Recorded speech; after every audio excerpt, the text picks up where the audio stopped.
Morning has broken, my windows are open. Wanna feel the wind blow through my hair.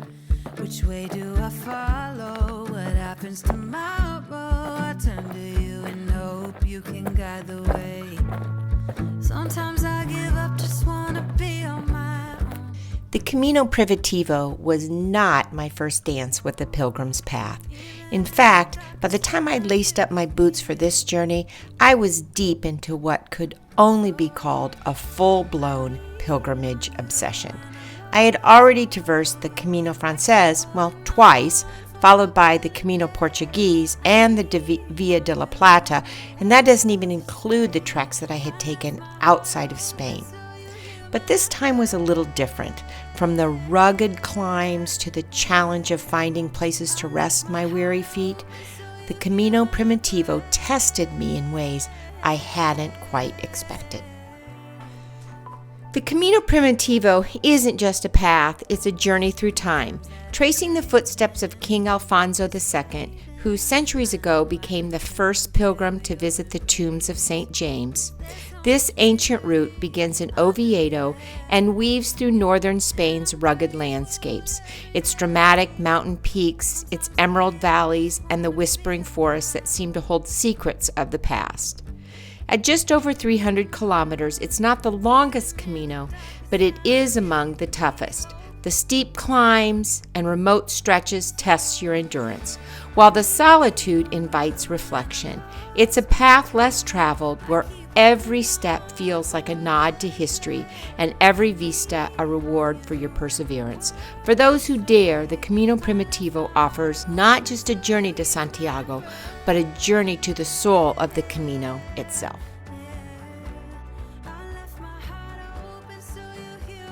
Getting to Oviedo is remarkably simple. It's just a quick, hassle-free morning flight of just over an hour from Madrid to Asturias Airport. After that, you'll step outside of the terminal, take an immediate right, and you'll find the bus stop. The bus leaves pretty much every hour, and it's only a 40-minute ride to Oviedo. Short walk from where the bus drops you off to the Cathedral San Salvador, and that is where I reunited with Donna. The Camino Primitivo was the latest chapter in Donna and my hiking adventures. That said, if Donna had not been able to join me, I would not have hesitated to tackle this solo. Walking the trail during the first few weeks of September, I found that the Camino was alive with fellow pilgrims, really making walking alone on the trail a very rare thing. And company really was an easy treasure to find.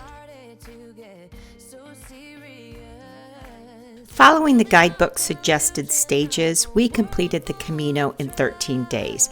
That included the challenging yet breathtaking alternate Hospitales route. And because the Camino Primitivo traverses the rugged, mountainous interior of Asturias, the first 9 days are the most physically demanding. I found that day crossing the iconic Hospitales route really tested my endurance and were probably very similar to the Camino Frances's first day from Saint Jean to Roncesvalles. However, around day 9, the trail begins to significantly flatten as it approaches Lugo.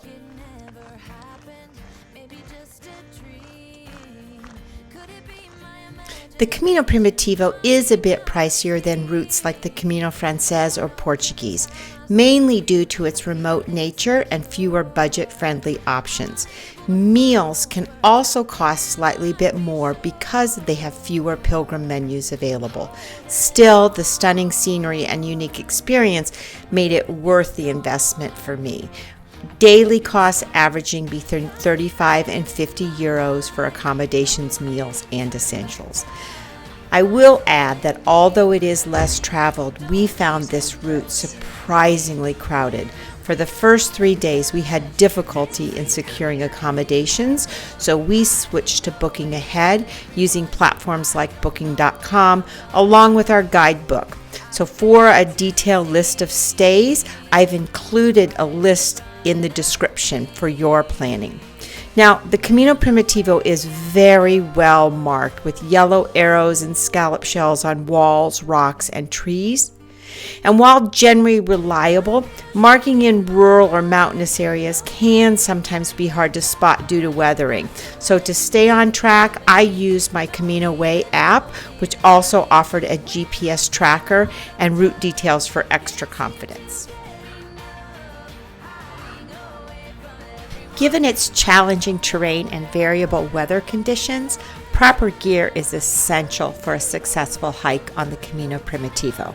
I recommend you only tackle this hike if you have comfortable broken-in walking shoes or hiking shoes. While the path is rocky and uneven, I do not feel that you need hiking boots, but rather something with a Vibram sole, such as Trail Runner's Ultra or Merrell. Other essentials that I packed were 4 pairs of smart wool socks, rain gear, as the region is known for its wet weather, and then depending on the season, layers or a lightweight jacket is crucial for the higher altitudes where it could be windy and chilly. My last recommendation is hiking poles. I could not have done this hike without them, especially in the mountainous regions. Lastly, what do you need for the albergues? Well, definitely a sleep sack or a lightweight sleeping bag, along with your own towel and toiletries, a pair of shower shoes, and then hiking clothes that are suitable for multiple day wear. For those curious about specific items, I've included my detailed packing list in the description below. Beyond the gear, my final recommendation or my final thought is to bring an open heart and a willingness to engage with the many pilgrims you'll meet along the way. Even on the tough days, remember that while you cannot choose your circumstances, you can always choose your attitude. So embrace gratitude, a spirit of adventure, and of heart of kindness for the journey ahead. I turned 65 just a month before stepping onto the Camino Primitivo, and the journey stirred something deeply nostalgic within me, a reminder of dreams I've chased and the ones still waiting to be imagined. Walking those ancient paths solidified my resolve to keep moving forward as long as my body will allow, because you never are too old to dream a new dream or to set off on a fresh adventure. Age, after all, is just a number. And the real question is, how old would you be if you didn't know how old you are? For me, the Camino rekindled that ageless sense of wonder and purpose, making me feel alive, timeless, and ready for all the roads still left to travel. It's been a pleasure taking you on my journey. I look forward to seeing you on the trail. Buen Camino.